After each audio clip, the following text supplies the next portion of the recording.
അന്നം തരുന്ന നാടിന്റെ പ്രിയ നായകൻ Sheikh Hamdan bin Mohammed bin Rashid Al Maktoum ആദ്യമായി 2 ദിവസത്തെ സന്ദർശനത്തിനായി ഇന്ത്യയിലെത്തി.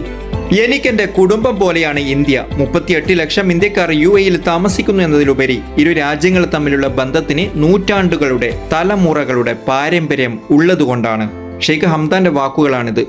ചെണ്ടമേളകളുടെ അകമ്പടിയോടെ വൻ സ്വീകരണമാണ് വിമാനത്താവളത്തിൽ ഷെയ്ഖ് ഹംദാന് നൽകിയത്. ശേഷം പ്രധാനമന്ത്രി നരേന്ദ്രമോദിയുമായി കൂടിക്കാഴ്ച നടത്തി. ഇരു രാജ്യങ്ങൾ തമ്മിലുള്ള സാമ്പത്തിക സഹകരണം മെച്ചപ്പെടുത്താനും ഭാവിയിലെ വാണിജ്യ പങ്കാളിത്തം രൂപപ്പെടുത്തുന്നത് ലക്ഷ്യമിട്ടാണ് ഈ സന്ദർശനം. കഴിഞ്ഞ 5 വർഷത്തിനിടെ ഇരു രാജ്യങ്ങളുടെ ബിസിനസ് വളർച്ച ശ്രദ്ധേയമായിരുന്നു. ദുബായിലെ ഇന്ത്യൻ നിക്ഷേപങ്ങൾ കുതിച്ചുയർന്ന് 15 ബില്യൺ ദിർഹത്തിലെത്തിയിരുന്നു.